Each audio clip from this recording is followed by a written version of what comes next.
os meus alunos, alguns prometeram que iriam aparecer nessa tarde. Agradecer, né, obviamente, ao convite do Igor, um grande amigo, uma pessoa que eu tenho em grande estima de outros carnavais, quando ele mesmo colocou, e poder falar com vocês por esses minutos vai ser uma grande satisfação para mim. A gente vai conduzir aqui a nossa fala com uma apresentação que eu preparei para ficar mais organizado o meu discurso, mas, enfim, a gente vai trafegando pelo assunto. Deixa eu primeiro, antes de qualquer coisa, deixa eu ligar logo aqui a apresentação no computador. Eu estou com 2 perfis ligados para poder ficar mais fácil para a gente fazer o discurso. Só um instante.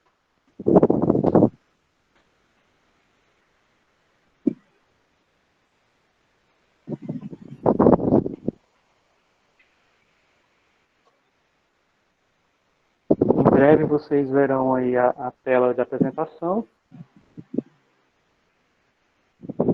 Ok, tá tudo ok. Já está vendo? Tá vendo. Ah, ótimo, bacana. Muito bem. Pois vamos lá, para a gente não gastar muito o nosso tempo. O assunto que a gente acabou, eu e o Igor, chegando à conclusão que deveríamos abordar nessa aula, é sobre o passado, né, a nossa dimensão histórica relacionada à escravidão, e como é que isso implica, de alguma maneira, com a discussão sobre a justiça, sobre o direito, né, que é o assunto, né, digamos assim, que é o curso de vocês, né, a essência do curso de vocês. Portanto, depois de algumas leituras, né, nós chegamos à conclusão que poderíamos tratar desse assunto com esse título, né, que eu vou explicar ele, para fazer uma ligação entre o que nós pretendemos no início e qual será o nosso fim de trajetória depois do discurso que eu vou fazer para vocês aqui. Então a gente está chamando o texto, né, a apresentação, né, de reparação histórica e direito à memória, porque são 2 dimensões absolutamente essenciais para a nossa sociedade nesse momento, porque nós nunca conseguimos fazer isso de verdade. Nós, quando falo nós, estou sempre falando de nós enquanto sociedade, porque nós não conseguimos pensar como sociedade, essa que é a verdade. Nós vivemos numa realidade que não conhece o seu passado, propriamente dito, e por conta de não conhecê-lo exatamente como deveria conhecer, com a densidade necessária, a gente acaba sempre vivendo um presenteísmo muito individualista que não nos permite construir realmente as bases para uma sociedade mais ou menos civilizada. Então, quando falamos de reparação histórica e direito à memória, estamos falando sobre a necessidade de se pensar o nosso passado para que nós possamos ter a condição mínima, básica, de construir uma sociedade minimamente civilizada no presente. Aí eu dividi a minha apresentação com esses tópicos que vocês conseguem ver aí na tela. Tá? Reparar, né, o primeiro tópico, tem algumas divisões internas. Império do Brasil, é um tópico que eu também vou fazer a abordagem sobre a nossa história do século XIX, República do século XX, e aí os outros 3 tópicos, né, de projeto nacional, experiências e lembrar, são os tópicos que vão tratar sobre os dias atuais. Então, sem nunca negar, né, o lugar de onde eu falo, que é o lugar da história, o lugar do passado, mas não somente do passado, eu pretendo fazer essa abordagem lá de trás, né, mas não tão de trás assim como seria possível, né, pegando de 1824 para frente, né, e vocês vão entender por que eu estou fazendo essa linha lá de trás. Eu pensando no curso de vocês, né, pensando nos assuntos que obviamente interessam a todos nós, mas aos operadores do direito em particular, eu selecionei trechos de lei, certo? Várias leis ao longo da história brasileira, para tentar mostrar como essas leis são reflexo dos jogos políticos, dos jogos de poder e das condições sociais que o Brasil vivia e o mundo também vivia à época em que elas foram elaboradas e, enfim, que elas foram criadas. Então, eu tentei fazer esse esforço indo para o caminho do legislativo, né, das leis, para contribuir, né, de alguma maneira, com os estudos jurídicos de vocês, tá bom? Então, feita essa primeira apresentação, que já me consumiu 4 minutos, eu vou avançar. Quer dizer, nunca é insuficiente dizer que quem quiser pedir a palavra e fazer uma intervenção no momento da minha fala, é só ligar o microfone e fazer que a gente para e dá vazão às interrogações que vocês tiverem. Ao final, né, Igor, eu tenho quase certeza que ao final haverá tempo para as perguntas. Aliás, é super importante que hajam essas perguntas, porque é nelas que a gente consegue expor melhor, sabe? As partes das perguntas é melhor do que a parte da apresentação. Na apresentação a gente está muito preso ao tempo, tem que fazer rápido, e aí você quer dar conta do que quer falar, e acaba muitas vezes atropelando. E nas interrogações que vêm do público, a gente acaba dissertando melhor. Então, se vocês tiverem, aliás, eu peço encarecidamente que tenham perguntas para fazer ao final da exposição. O Igor disse que sim, né? Haverá um tempo para a exposição, é o de praxe. Vamos seguir então. Então, vou dar o play aqui na apresentação. Vocês estão vendo aí a tela desse primeiro bloco, que eu estou chamando de reparação histórica. E aí tem uma imagem que aparentemente não diz nada, mas tem um significado sim, né? Vou aproximá-la. Essa imagem mostra uma jovem, né? Vocês veem que ela é gremista, e foi fotografada aí pelas câmeras, né, do estádio onde ela estava, xingando jogadores negros. Foi em 2014, né, numa época em que nós vivíamos uma tranquilidade gigantesca, se comparando com o que nós vivemos hoje. Exato, o Berg está fazendo uma observação aí, né, que ele é gremista também. É lamentável, nessa época já havia a lei de combate ao racismo no Brasil, não sei qual foi o destino dessa jovem, mas ela, enfim, foi algo bem vergonhoso. Acho que até os racistas têm vergonha de ser racista. É por isso que é necessário certos subterfúgios, né, para você esconder as características do racismo que são evidentemente vergonhosas. Pois bem, a primeira colocação que eu gostaria de fazer para vocês é essa que está na tela do celular e do computador de cada um, que é a seguinte reflexão. Embora nós tenhamos uma aparência de que a desigualdade social é mais ou menos neutra, né? A desigualdade social ela atinge a todos aqueles que não conseguem ou não tiveram condições de conseguir, né, os melhores postos de trabalho, né, os melhores postos na sociedade, mas não é bem assim, não é bem assim. A gente não pode nunca tirar do horizonte o fato de que a desigualdade brasileira, a matriz dela é uma matriz racial. É uma matriz racializada, né? Porque nós não tivemos 350 anos de escravidão sem que isso nos deixasse marcas terrivelmente sólidas na cultura e na sociedade. Então, a desigualdade brasileira, ela sim tem uma base e uma sustentação que é uma sustentação racial. Feita essa primeira colocação, né, que responde por que reparar? Ora, porque a nossa matriz da desigualdade é uma matriz racial. Aí o que seria exatamente reparar? Ora, no sentido geral, a reparação histórica que a gente está tentando abordar aqui, é uma compreensão social, aliás, uma compensação social que acontece no presente, mas que se debruça sobre erros cometidos socialmente no passado. Então, para que a gente possa chegar a essa formulação, eu sei que há aqueles que pensam de modo contrário e dizem assim, mas eu não vou pagar hoje pelos crimes, né, os supostos crimes que os meus tataravós ou os meus tetravós cometeram lá nos idos do 1700 alguma coisa. Pois bem, a questão é que a gente está tratando aqui não de aspectos individualizados, tá? Não é isso, são aspectos coletivos. Ou seja, uma sociedade como um ator político coletivo olha para o seu passado, identifica nesse passado quais foram os crimes que no passado foram cometidos e se auto-impõe a responsabilidade, né, de compensar esses erros do passado socialmente no presente. Então, a gente tem que sempre colocar essas questões de reparação histórica, né, de compensação jurídica e de compensação histórica também, cultural, por aí vai, em termos coletivos, tá? Sempre em termos coletivos. Então, no sentido geral, a reparação, ela compensa socialmente, no presente, os erros cometidos socialmente também no passado.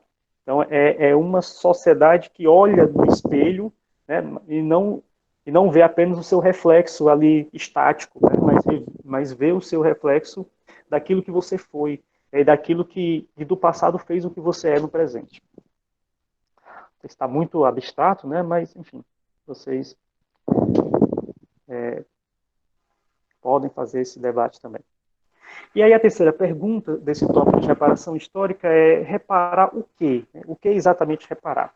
Então, a gente vai para o sentido mais específico da nossa realidade social e podemos concluir que reparar significa uma ação política presente, nesse presente, que se justifica enquanto uma contribuição para o progresso civilizatório nacional, certo? Então, esse ponto é um ponto que eu quero já deixar muito patenteado aqui nesse primeiro momento da nossa exposição, porque não se trata, né, não se trata de se criar desigualdades ao contrário, né, para beneficiar um grupo específico, embora tenha isso também. Se trata de nós reconhecermos como sociedade que há uma realidade altamente distorcida por crimes do passado, e que resolver esses crimes do passado significa dar um passo no sentido da civilização. Sem isso, nós sempre caminharemos ali nas beiradas da barbárie. A gente sempre caminhará, a gente sempre estará ali do lado, né, assim, perigosamente, de uma sociedade que não consegue se encontrar em termos civilizados, que está o tempo todo, né, na barbárie das mortes, na barbárie das violências, na barbárie de toda sorte de crimes contra os direitos humanos, contra aquilo que é mais comezinho, né, para uma vida civilizada. Então, vejam em que termos eu estou tentando expor para vocês aí sobre essa compensação, essa reparação histórica, enquanto um progresso civilizatório. Porque no nosso passado, na história do Brasil, se viveu durante 3 séculos e meio um projeto anticivilizatório, né, um projeto contrário à civilização, contrário às luzes do tempo, contrário às condições mais objetivas que nós poderíamos colocar de que isso é o progresso. Então, a escravidão não é o progresso, a escravidão é o atraso, a escravidão é a barbárie do ser humano, porque exatamente considera milhares de seres humanos como não humanos, certo? Então, o princípio básico da escravidão é isso, você, escravo ou escravizado, não é um ser humano, você é uma coisa outra. Então, isso está muito longe da civilização, pelo contrário, isso está perto, né, daquilo que é animalesco. Então, quando eu digo para vocês aí nessa exposição que eu estou tentando fazer, de que a ação política de reparação histórica é uma ação civilizacional, é porque ela se contrapõe a todo um processo histórico que foi anticivilizacional. E quando a gente fala de civilização e barbárie, aqui a gente está falando em termos gerais, é para todo mundo. Então, não foi só a sociedade composta por homens escravizados que foi barbarizada. O próprio escravizador também foi barbarizado, ele também é um bárbaro por isso. Né? Ele está lucrando com essa barbaridade, digamos assim, mas ele é também um bárbaro por isso. Certo? Então, a civilização, o projeto civilizatório que eu estou tentando aqui expor, é um projeto que beneficia a todos, né, ao coletivo como um todo, não só aqueles que são descendentes desse passado escravo, mas também aqueles que são descendentes do passado escravizador. Então, esse é o tópico da reparação histórica, né? Vocês devem ter voltado aí para a tela primeira.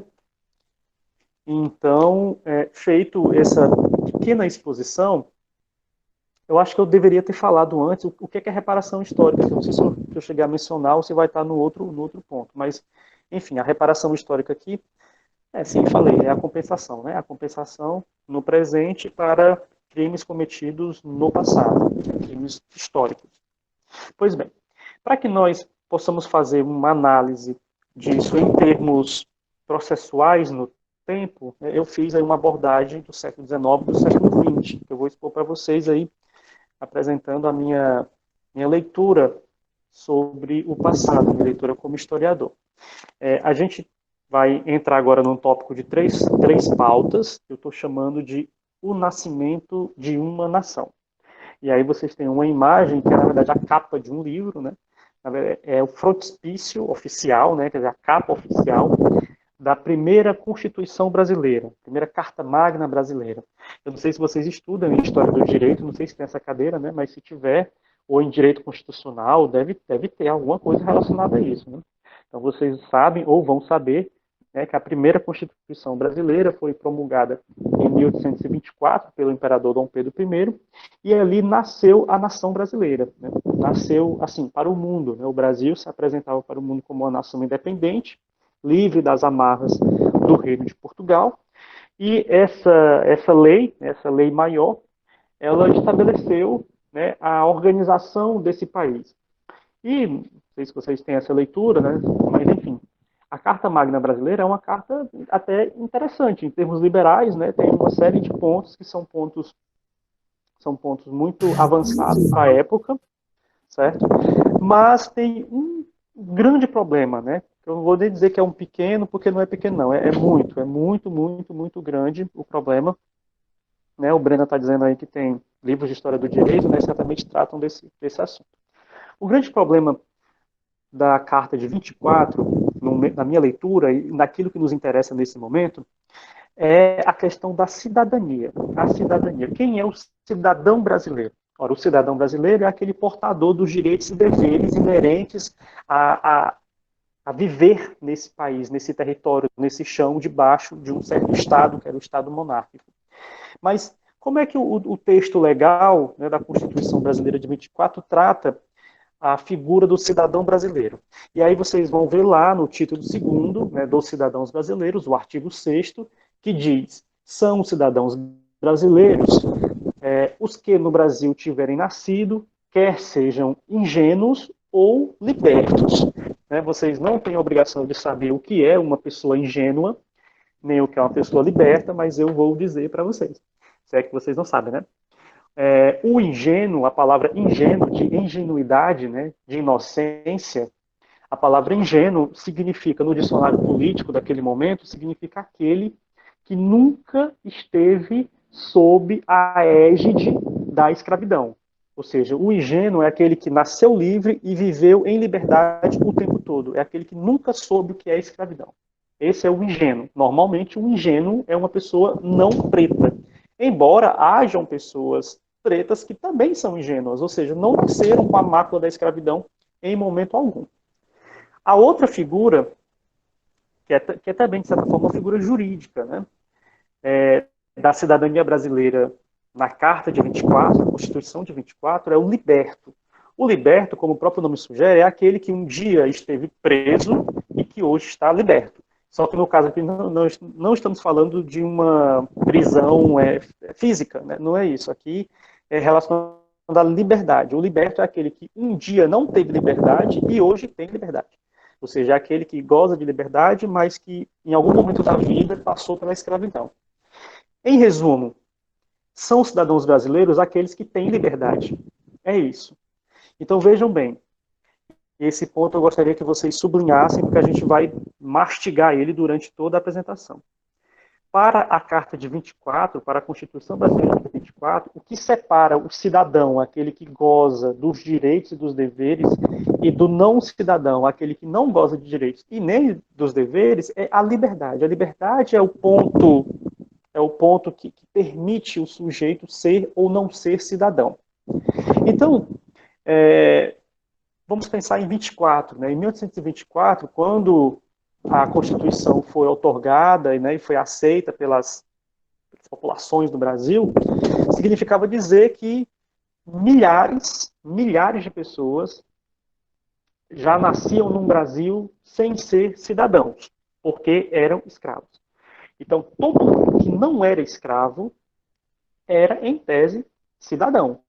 Isso, considerando que nós, em 1824, já havia mais de 200 anos de escravidão, né? 200 anos, 250 anos de escravidão nas costas. Considerando que já havia 2 séculos de escravidão nas costas, vamos chamar assim, é até de certa forma razoável, né? Imaginar que o imperador de Portugal, o imperador brasileiro, não iria dar a cidadania para todo mundo, inclusive para os escravos. Até porque, para ser cidadão, é preciso ser gente. E o escravo, né, dentro dessa leitura racista, ele não é gente, ele é um objeto, ele pode ser vendido, emprestado, alugado. Então, ele é equivalente a uma coisa, certo? Então, dentro do parâmetro das leis daquele momento, é, de certa forma, até coerente que o escravo não tenha cidadania. Mas há um detalhe, né? Há um detalhe. E se o escravo deixasse de ser escravo? Que era possível, né? Claro que é possível. Se um escravo, por algum motivo, ele viesse a conquistar a liberdade, né? Seja porque o senhor gosta dele, então achou que era melhor dar liberdade, seja porque ele juntou dinheiro e comprou a liberdade do senhor, seja por qualquer outro motivo. E se ele conseguisse sua liberdade? Ou seja, se é a liberdade que faz a cidadania, um ex-escravo é tão cidadão quanto qualquer outra pessoa, certo? Teoricamente, certo, né? Mas na prática não era bem assim. Eu abri de novo aqui a tela para que vocês vejam o tópico do meio, o tópico central, que ao invés de tomar o cidadão brasileiro, que é aquele que goza da liberdade, faz uma interrogação. Cidadão brasileiro? Ora, quem é esse cidadão brasileiro? E aí a gente vai para a mesma Constituição de 1824, que no seu capítulo sexto, que trata das eleições, havia eleições, né, no Brasil Império, diz o seguinte, vamos lá, eu vou ler para vocês. Podem ser eleitores e votar na eleição dos deputados, senadores, membros dos conselhos de província, todas as pessoas, os que podem votar na Assembleia Paroquial, é o primeiro nível da votação. Com exceção de os que não tiverem renda líquida anual de 200 mil réis por bens de raiz, indústria, comércio ou emprego, e o segundo tópico de exceção, os libertos. Ou seja,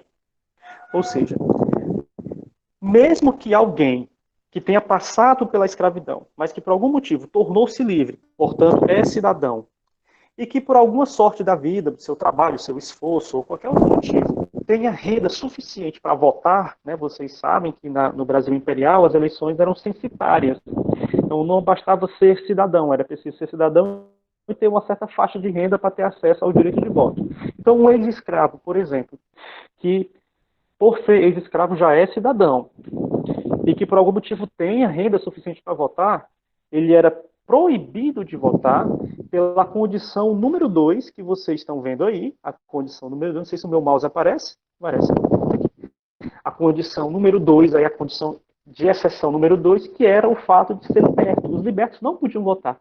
Ou seja, a nossa cidadania esculpida lá na Carta de 24 era uma cidadania muito limitada, porque já excluía milhões de pessoas que estavam em condição de escravidão, é até de certa forma aceitável, considerando o racismo da época, mas ela é restritiva à medida em que ela proibia os homens, mulheres, enfim, todos aqueles que tinham a marca da escravidão. Então vocês vejam, não basta ter liberdade, é preciso estar longe da escravidão, longe do tempo, longe no espaço, longe na pele, longe de tudo, porque o racismo ele continua. Então vejam bem, quando na carta aparece essa restrição aos libertos, o que está se proibindo é o seguinte, ó, você até pode ser cidadão, só que você é um cidadão de segunda classe. Porque um dia você foi escravo, né? Um dia no passado você foi escravo. Então é uma condenação que se prolonga, né? Que ganha dimensão ao longo do tempo.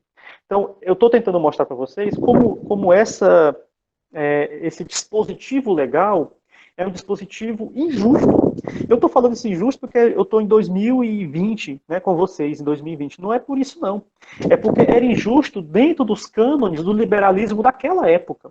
Então, dentro do parâmetro político do liberalismo, do parâmetro jurídico do liberalismo que se propunha na Europa, nos Estados Unidos, né, em que o conceito de liberdade é um conceito essencial para a existência de uma nação moderna, já para aquela época, isso era um dispositivo altamente restritivo, altamente racista, e que bloqueava, né, o progresso de milhões de pessoas que, não obstante as grandes dificuldades, alguns sim poderiam, por que não, né, conquistar a liberdade, poderiam, por que não, conquistar renda suficiente para ser um eleitor, né, dentro desse sistema jurídico. Então, essa imagem que vocês estão vendo aí, ó, esse rapaz aí que encara você com os seus olhos fixos, né, ele é uma figura muito importante da história brasileira, né, poucos nós conhecemos, mas ele é muito importante sim, chama-se André Rebouças. Né, ele é um engenheiro militar, ele foi primeiro tenente do Exército Brasileiro, formado em engenharia, estudado nas melhores escolas da Europa, negro, neto de escravos, que tinha uma boa condição financeira pela sua profissão, né? Ele desenhava estradas de ferro, túneis, né? Vocês, quem conhece o Rio de Janeiro, né, sabe que tem um túnel muito famoso na cidade, é o túnel Rebouças, projetado por ele, que tem esse nome em homenagem a ele. Lá em São Paulo tem uma avenida muito importante, a Avenida Rebouças, que também é homenagem a ele. Há uma linha de ferro que até hoje funciona, que liga Santa Catarina a São Paulo, que passa por umas serras, né, uma região serrana de Santa Catarina muito complexa, né, e ele projetou essa estrada de ferro, foi o engenheiro da obra toda, e a estrada está até hoje lá funcionando. Quer dizer, uma grande figura. Mas ele, eu coloquei essa imagem só para ilustrar para vocês, né, o que acontece. O André Rebouças, ele,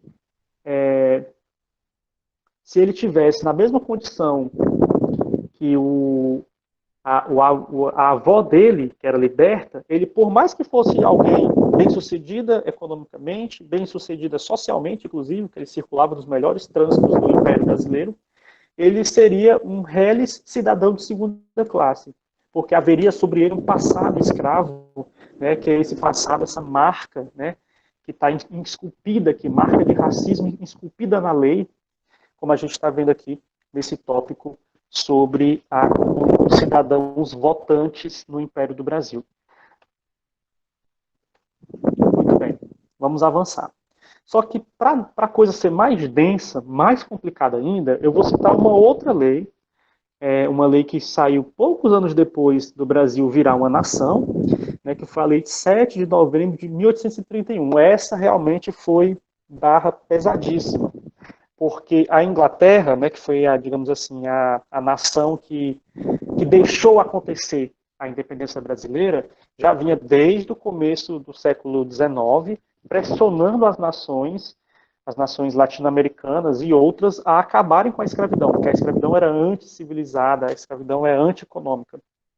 E aí a Inglaterra pressionou o Brasil a aprovar uma lei que diz o seguinte, no seu artigo 1º, a Lei de 7 de novembro. Todos os escravos que entrarem no território ou portos do Brasil, vindos de fora, ficam livres. Simples assim.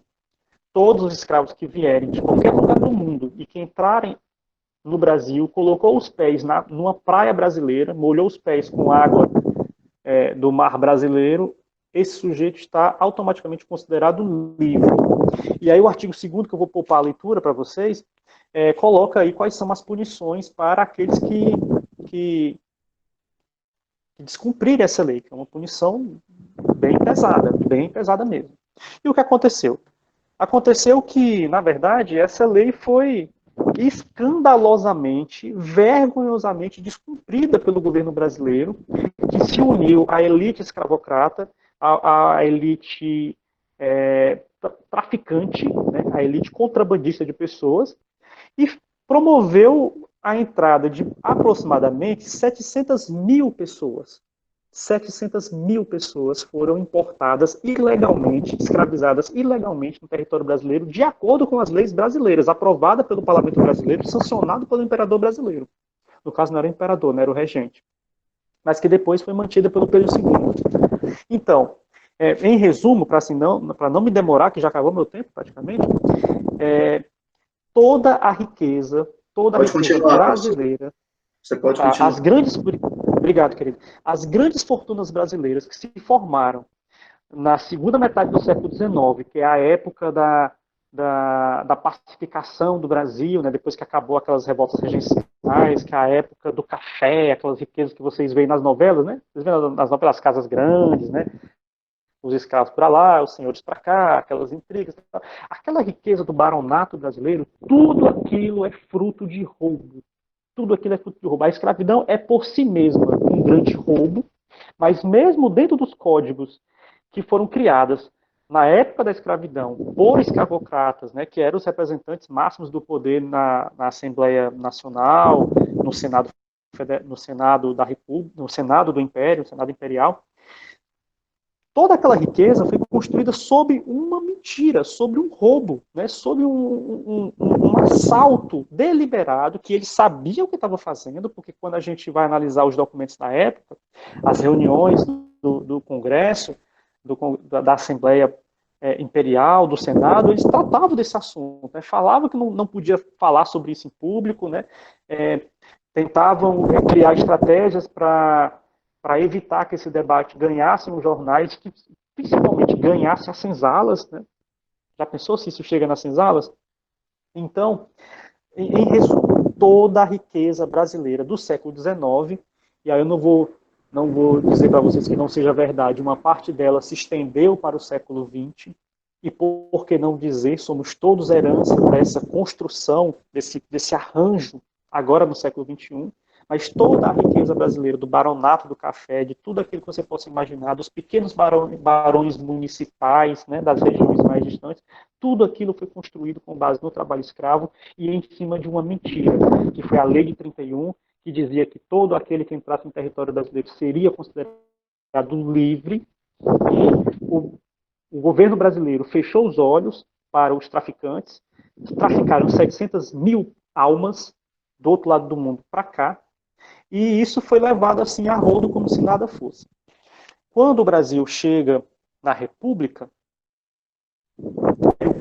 a escravidão cai em 88, ainda tinha lá uma certa faixa do ramo escravocrata que queria indenização, que queria que o governo imperial pagasse uma indenização para eles, porque estavam tirando ali as peças, né? Tirando ali os seus, roubando, né, a sua propriedade privada, que eram os escravos. Quando que, na verdade, deveriam ser indenizados era toda a população negra que estava, naquele momento, 100%, 100%. Não existia mais nenhum escravo, naquele momento, em 89, que não fosse fruto dessa entrada ilegal. Então, quem deveria ser indenizado eram os escravos e suas famílias, e não os senhores, como eles queriam, né?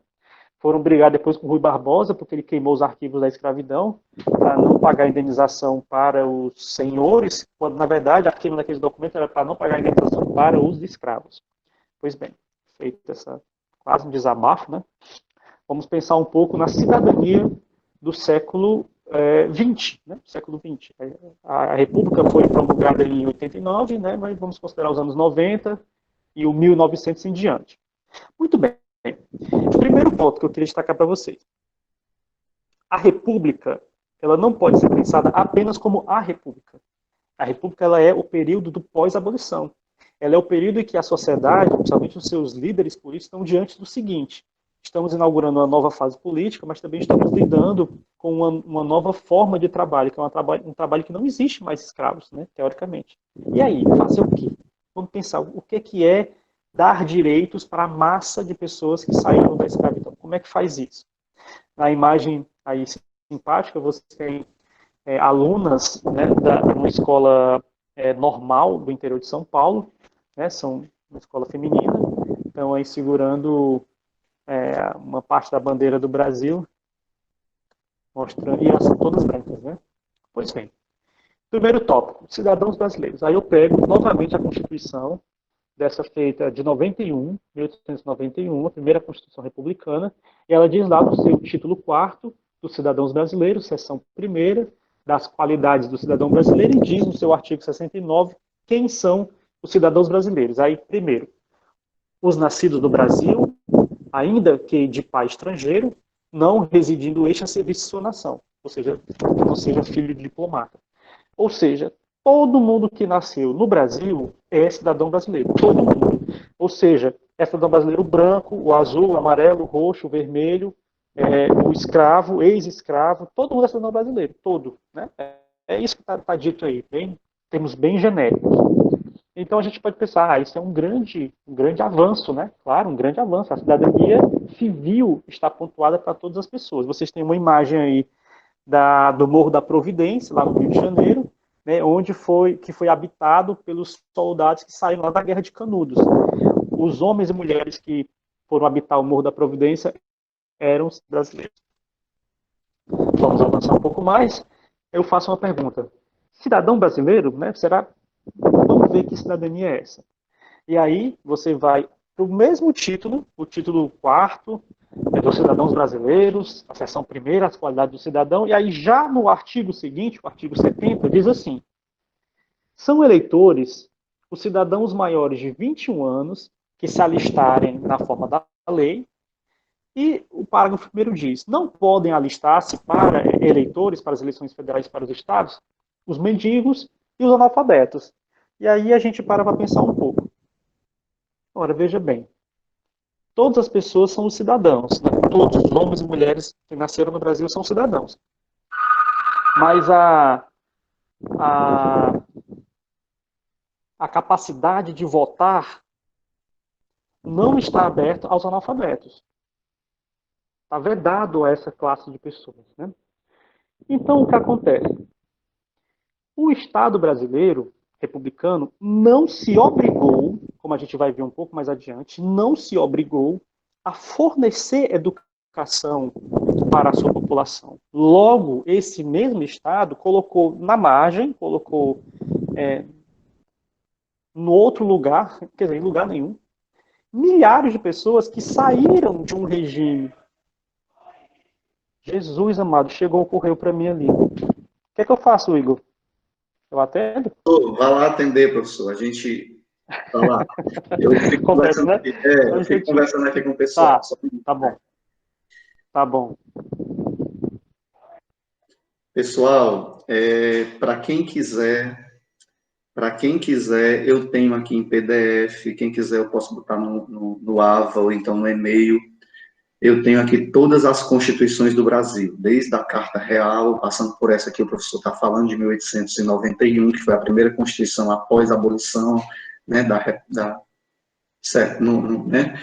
Aí chega na Constituição do Vargas, chega na Constituição dos governos populistas, chega na ditadura militar, chega na Constituição de 88, a letra da lei mesmo, a letra da lei, tá bom?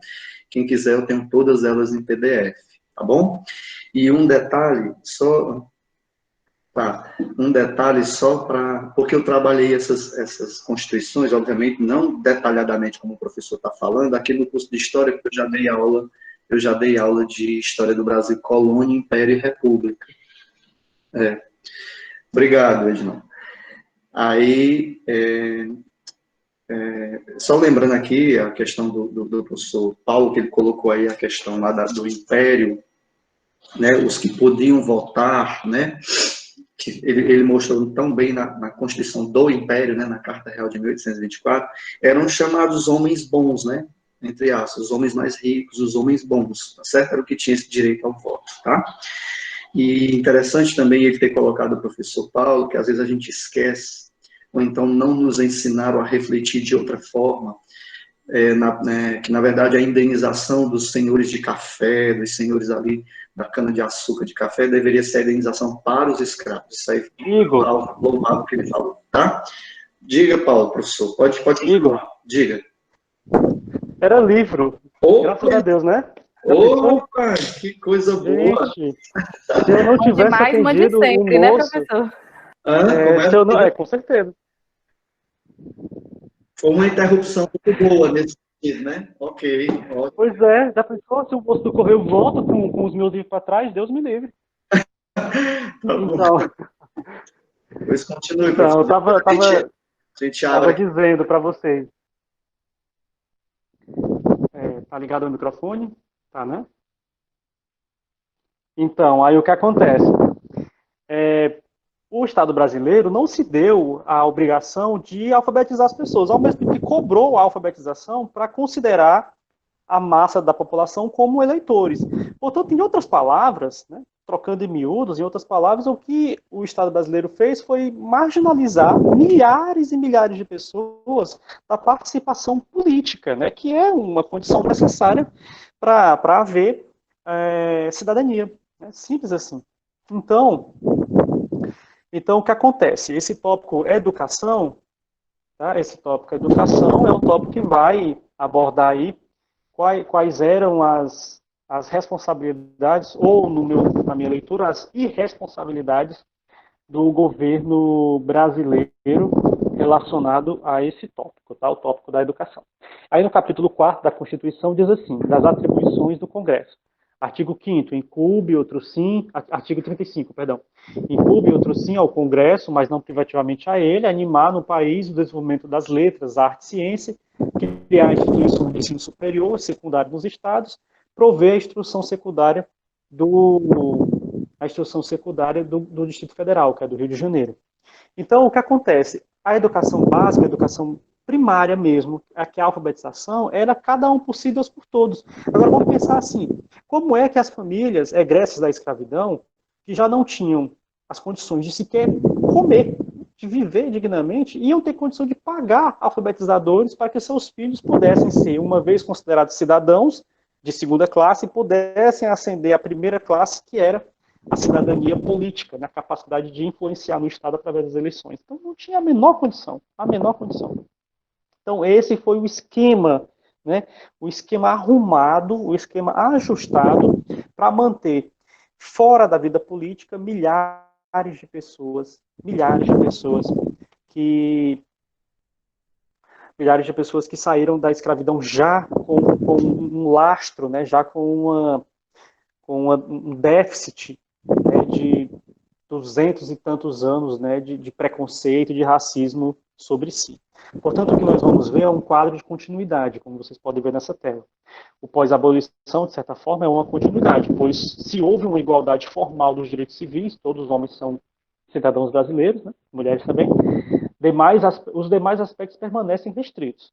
Nos direitos civis, os brasileiros são iguais perante a lei. Nos direitos políticos, aqueles que são herdeiros do passado escravista não são agentes políticos, pois, em geral, eles não votam.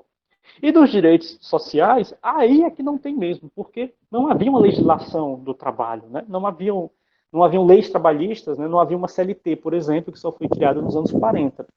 Então, esse é o quadro de desigualdade que a gente encontra na sociedade brasileira republicana pós-abolicionista, um quadro de extrema exclusão social.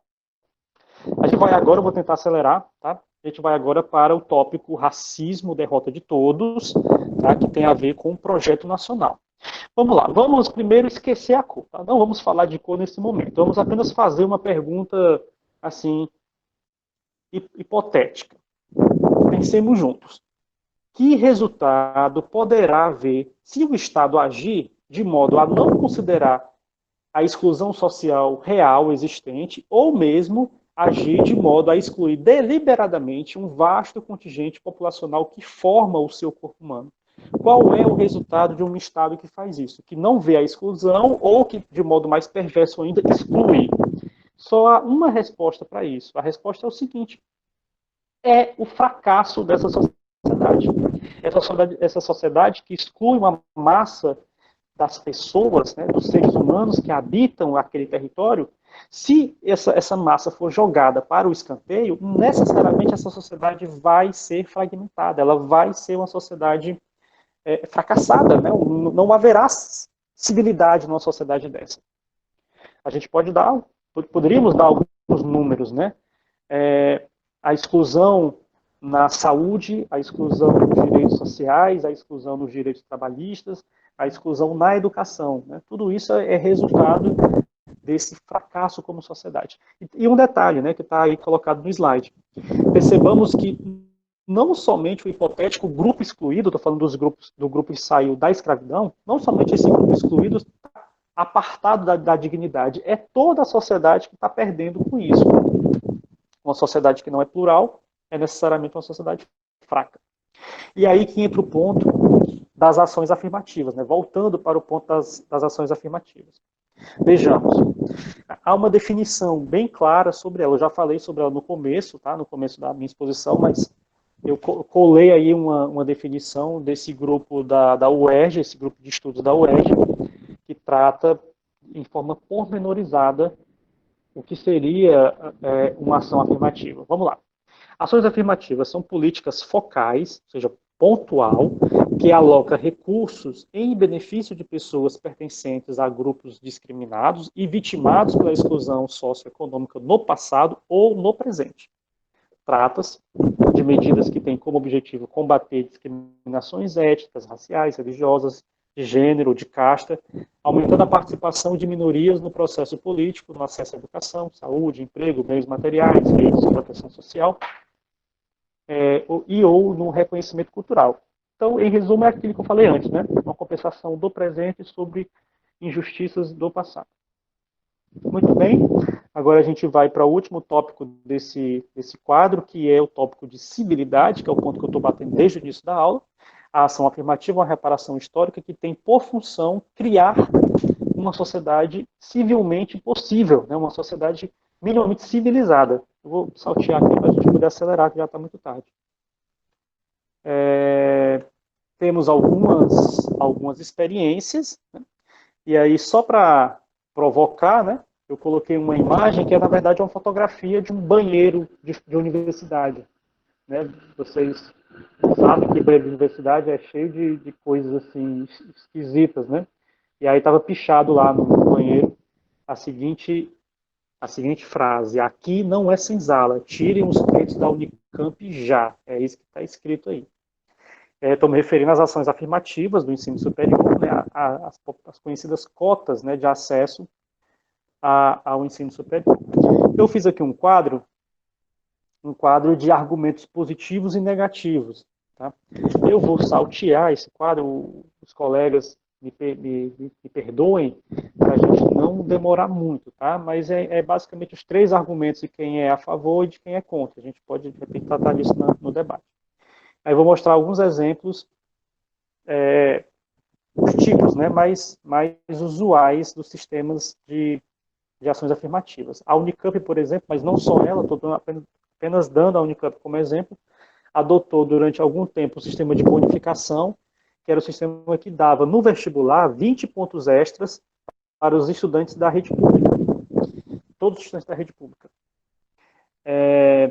Há também, na Unicamp, o sistema de cotas, que foi aprovado em 2014, se não me engano, com a reserva de 25% das vagas para os candidatos autodeclarados pretos e pardos. Então, essa é uma modalidade.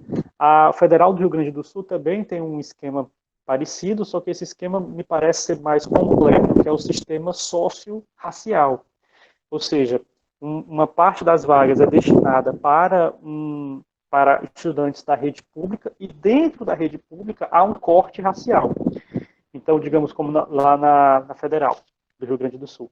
50% das vagas para os egressos da escola pública, sendo que metade desses 30% das vagas é para os autodeclarados negros, e a outra porcentagem para todas as outras classes, categorias raciais, né, étnicas. E aqui eu botei um exemplo da Federal de Roraima, né, como a própria região é caracterizada pela presença de povos nativos, né, também lá foi criado algumas graduações exclusivas para a população indígena, como uma licenciatura intercultural e gestão territorial indígena, e também reserva de vagas nos outros cursos, inclusive cursos de elite para as pessoas autodeclaradas indígenas. Então, são as modalidades, né, que existem no sistema de reservas de vagas. Muito bem. Indo agora para a reta final, agora eu vou acelerar bem muito, tá? Para tratar sobre o direito à memória, que é o segundo ponto aqui do nosso título, mas está relacionado diretamente com o primeiro. Primeiro é uma questão de história pública, ou seja, nós precisamos tratar disso em termos públicos, precisamos fazer esse debate, que é um debate que circula muito dentro da universidade, dentro dos grupos de discussão política, da militância dos povos negros, dos povos quilombolas, dos povos indígenas, tem que fazer isso ser um debate público mesmo, tá? Um debate para todo mundo, porque isso implica não só nas pessoas negras e seus descendentes, mas implica também nos não negros, porque é uma discussão necessária para o avanço da sociedade como um todo, e inclusive, obviamente, para os não negros, certo? Até por isso que nós precisamos tornar esse um debate público. A OAB, a Ordem dos Advogados do Brasil, criou em 2012, se eu não me engano, criou uma comissão, a Comissão Nacional da Verdade da Escravidão Negra no Brasil, para investigar, naquele momento, esses três, para dar conta dessas três perguntas, né? Quais foram os crimes da escravidão, por quem eles foram praticados e como e onde foram praticados. A intenção dessa comissão da OAB, que existe no Brasil todo, né, nas várias seccionais, era fazer um apanhado dos trabalhos, né, firmar parcerias com universidades, grupos de estudos, para dar visibilidade às pesquisas acadêmicas sérias, né, que abordam a questão da escravidão, para mapear, né, onde esses crimes foram cometidos no passado, como forma de subsidiar, obviamente, também, né, as ações reparativas no presente. Não se fala aí de reparação financeira, né, embora existam em outros países, né, como na Jamaica, por exemplo, e em alguns países africanos também há um debate sobre reparação financeira, né? Digamos assim, um governo entrar com um processo contra um outro governo para que ele repare por crimes cometidos no passado. Por exemplo, a Alemanha, não sei se vocês sabem, né? A Alemanha passou durante muitas décadas pagando indenização para a população judaica do mundo todo por conta do nazismo, por conta do Holocausto. Então, seria algo muito semelhante, né? Digamos assim, seria o governo de Portugal e o próprio Estado brasileiro, né, indenizando as populações que foram vítimas desse crime no passado. É um debate assim, muito embrionário, né? Por enquanto não é nem o foco. O foco da reparação mesmo é a reparação simbólica e a reparação material, né, claro, através das ações afirmativas, né, para criar condições de uma sociedade mais plural, uma sociedade mais igual, né, mais civilizada. E aí eu faço uma pergunta um tanto direta, né, mas, enfim, racista eu? Sim, por que não, né? Porque o que nós estamos aqui tratando é do racismo que é o que está presente na cultura. Então, por mais que você não se identifique, eu não sou racista, pessoalmente, né? Mas eu vivo numa sociedade que é culturalmente racista. Um colega queria fazer uma pergunta, por gentileza, querido, pode fazer. Professor Paulo Henrique, boa tarde, Boa tarde. que é o Ronaldo. Quando o senhor fala a respeito de um país entrar, de certa forma, pedindo indenização a respeito de outro país, né, por algum ato feito no passado, no caso a Alemanha com relação à Segunda Guerra e aos judeus em específico, isso de certa forma não seria uma soberania do país, porque meio que assim, no caso da Alemanha nazista, né, a gente tem que explicar que é a Alemanha nazista, né, que nem todo mundo meio que apoiava o governo nazista.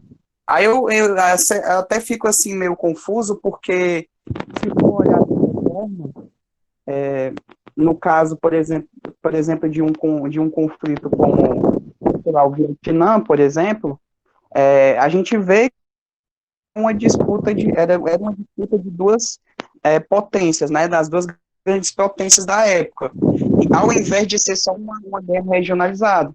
Então a minha pergunta é essa, tipo, não seria uma certa afronta à soberania, inclusive por parte de alguém que venceu, de certa forma? É uma questão complexa, assim, sabe? Eu não sei responder a tua pergunta. Em resumo, é assim, eu não sei responder. Porque no fundo, vai bater naquele problema que eu falei antes. Você pode dizer assim, olha, mas eu não apoiei o nazismo, vamos dizer assim, tá? O meu avô, que é daquela época, ele não era nazista. Inclusive, ele se escondeu dos nazistas, tal, não sei o que. Ele era alemão, mas não era nazista. Então, eu não quero fazer esse pagamento, tá entendendo? Então, há sempre uma alegativa possível em termos individuais. É por isso que o processo que eu conheço, que eu já li a respeito muito pouco, que eu dei o exemplo, é esse processo da Alemanha. É por isso que o processo é um processo coletivizado. Porque se fosse individualizado, você imagina quantas milhões de pessoas iriam abrir processos, contra quem exatamente? Contra quem? Contra pessoas que eram descendentes dos nazistas mesmo de verdade, ou contra o Estado alemão, que representa o povo da Alemanha como um todo, inclusive aqueles que não eram nazistas. Entende como é uma coisa muito complexa? Então, assim, eu só pontuei esse tópico para dizer assim, olha, existe um debate sobre isso. Mas é algo que eu não tenho trânsito, assim, eu não sei te responder. Por exemplo, só para falar mais um minutinho sobre a Jamaica. A Jamaica foi colonizada pelos ingleses. E nos anos 2000, quando o premier da Inglaterra era o James Cameron, uma visita que ele fez à capital da Jamaica, ele foi, digamos assim, surpreendido pela fala da primeira-ministra da Jamaica, que disse deliberadamente, assim, olha, a Jamaica é um país pobre, não só pelas circunstâncias dos dias atuais, mas também porque ela tem um passado de exploração colonial feito pela Inglaterra. E talvez seja justo que a Inglaterra recompense economicamente o povo jamaicano, né, por causa desse passado. Aí você pode alegar assim, tá, mas não era uma disputa?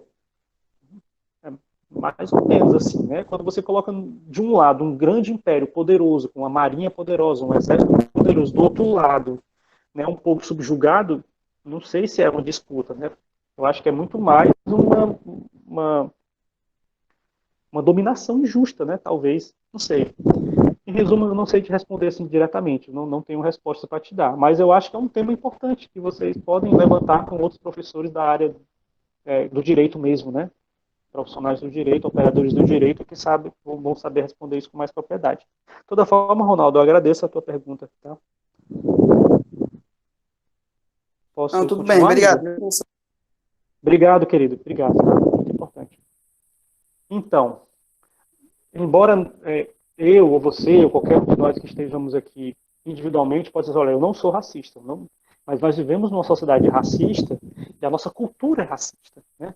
Então a pergunta que eu estou fazendo lá no começo aí desse slide, né? Onde você guarda o seu racismo? É isso, é porque não é algo que você escolhe, está presente na nossa sociedade. O que a gente precisa é criar condições para que nós não sejamos, que para as próximas civilizações, as próximas gerações não sejam mais ainda.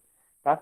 Então, a discussão sobre as ações afirmativas é para reparar no presente um erro do passado, mas que nós possamos construir para o futuro uma sociedade em que as ações afirmativas não sejam mais necessárias, né? Porque o racismo vai ser uma coisa tão antiquada, tão sem nexo, que sequer faça sentido reparar algo que não existe mais. Né?